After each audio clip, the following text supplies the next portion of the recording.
प्यारे प्यारे दोस्तों, नमस्कार। स्वागत है आप सभी का मेरे YouTube चैनल में। और आज का हमारा टॉपिक है सक्षम नेतृत्व और संयम की अद्भुत गाथा। ईश्वर ने हमें धरती पर एक खाली चेक की भांति भेजा है। ईश्वर ने हमें धरती पर एक खाली चेक की भांति भेजा है। गुणों तथा योग्यता के आधार पर हमें स्वयं अपनी कीमत उसमें भरनी है। कोरोना वायरस से उपजी महामारी कोविड-19 को और भी अधिक फैलने से रोकने की अप्रत्याशित चुनौती का सामना करते हुए देश ने अद्भुत एकजुटता एवं संयम का परिचय दिया है। जब पहली बार लॉकडाउन किया गया था तो यह देश में एक असंभव सा विचार प्रतीत हो रहा था, पर अब लोग स्वयं के साथ अपने साथी नागरिकों को भी कोरोना वायरस से बचने के लिए निर्देश दे रहे हैं। देशवासियों ने इस महामारी के खिलाफ जैसी एकजुटता दिखाई वह विश्व इतिहास में अभूतपूर्व है। आने वाली पीढ़ियों को आश्चर्य होगा कि भारत जैसे विविधता वाले देश में यह आखिरकार कैसे संभव हो पाया। यह सब देश में असाधारण नेतृत्व की बदौलत ही संभव हो पाया है।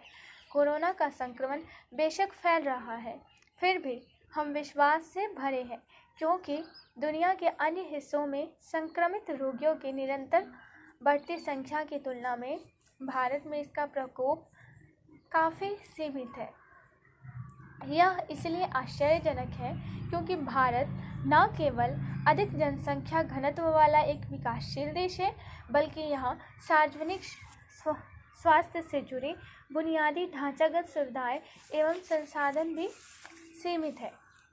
जब देश में साक्षरता के स्तर के साथ लोगों की मीडिया तक पहुंच भी एक समान नहीं है, तब आखिरकार समस्त जनता को समान संदेश कैसे मिल जाता। दरअसल किसी भी सरकार के लिए समूचे देश में इस तरह लॉकडाउन लागू करना असंभव होता यदि वह लोगों को आश्वस्त करने में विफल रहती। हम सभी ने असंभव को संभव कर दिखाया है। बेशक मार्च के महीने में दिल्ली में तबलीगी जमात का जमावड़ा और लॉकडाउन की शुरुआत में कुछ शहरों से अपने अपने घरों की ओर प्रवासियों का पलायन दुर्भाग्यपूर्ण घटनाएं थीं, पर इसके बावजूद ये मानव की कमजोरी से जुड़ी केवल छिटपुट घटनाओं को ही दर्शाती है। अरुणाचल प्रदेश से लेकर कच्छ तक और कश्मीर से लेकर कन्याकुमारी तक भारत सर्वहित के लिए एकजुट हो गए हैं। हम देशवासियों द्वारा आत्मसंयम का ऐसा चमत्कारी परिचय देने की व्याख्या कैसे करेंगे? भारतीय मानस में ही इस प्रश्न का जवाब छिपा है। हमारी संस्कृति परंपराएं भी इस सवाल के जवाब का हिस्सा है।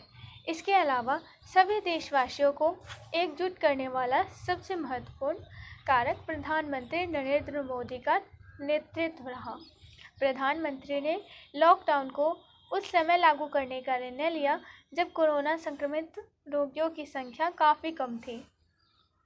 यह उनकी गंभीर चिंता के साथ साथ उनके दूरदर्शी साहस को भी दर्शाता है, जिन्हें हम इससे पहले अन्य परिस्थितियों में भी देख चुके हैं।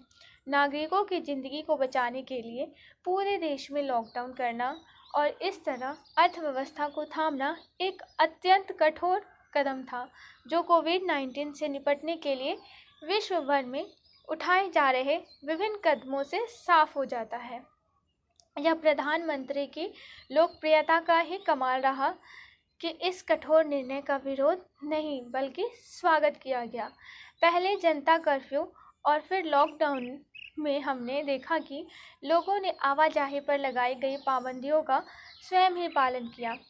मैं देश विदेश में किसी अन्य ऐसे राजनेता की कल्पना नहीं कर सकता जो कुछ ही घंटों के भीतर लोगों के व्यवहार में सफलतापूर्वक आमूलचूल बदलाव लाने की क्षमता रखता हो।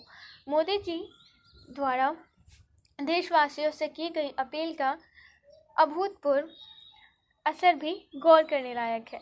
सबसे पहले डॉक्टरों एवं आवश्यक सेवा से जुड़े अन्य कर्मियों के प्रति कृतज्ञता प्रकट करने के लिए थाली पीटने और फिर देशवासियों की एकजुटता के प्रतीक के रूप में दीप जलाने की उनकी अपील का आकलन इन आयोजनों में हासिल वृहद परिणामों के संदर्भ में भी किया जाना चाहिए। मैं गांवों और छोटे शहरों के लोगों की जागरूकता, विभिन्न कठिनाइयों के बावजूद सावधानियां बरतने की उनकी तत्परता और सकारात्मक नजरिए से चकित हूँ।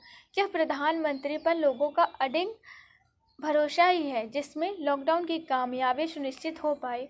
इसका मतलब यह नहीं कि मुख्यमंत्रियों, जिला मजिस्ट्रेटों, कलेक्टरों, निगम आयुक्तों, स्वाध्याय कर्मियों आदि द्वारा इस महामारी के खिलाफ लड़ाई में दिए गए योगदान को कमतर आंका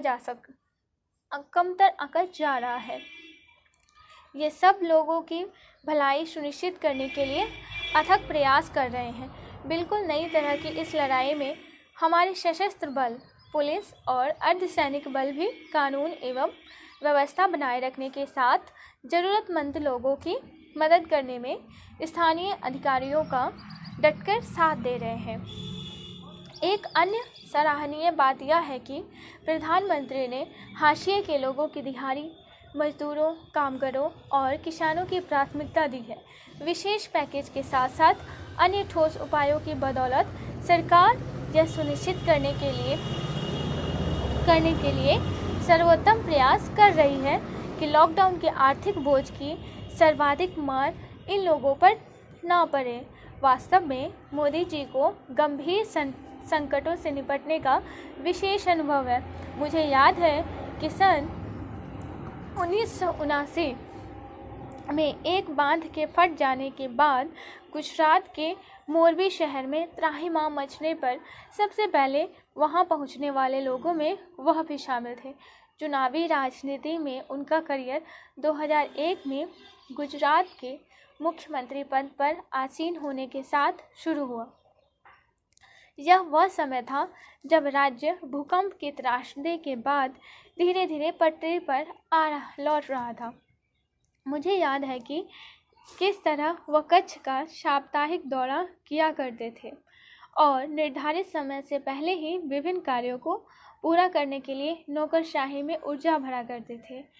इसमें कोई शक नहीं कि किसी भी देश के प्रमुख को उस अप्रत्याशित संकट से निपटने का कोई अनुभव नहीं है जिसका सामना अभी पूरी दुनिया कर रही है।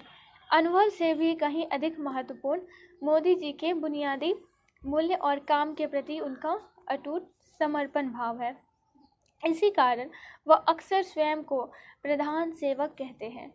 उनकी बदौलत ही यह विनम्र चमत्कार संभव हो पाया और एकजुट भारत प्रेरणादायक संयम के साथ कोरोना वायरस को धीरे धीरे परास्त करते हुए हर दिन और भी अधिक मजबूती के साथ उभर रहा है। ये हमारे आज जो रक्षा मंत्री राजनाथ सिंह जी हैं, उन्हीं के द्वारा ये संबोधन दिया गया था जो आप लोगों ने अभी सुना है। आशा करती हूँ ये टॉपिक आपको बहुत पसंद आया होगा। नमस्कार।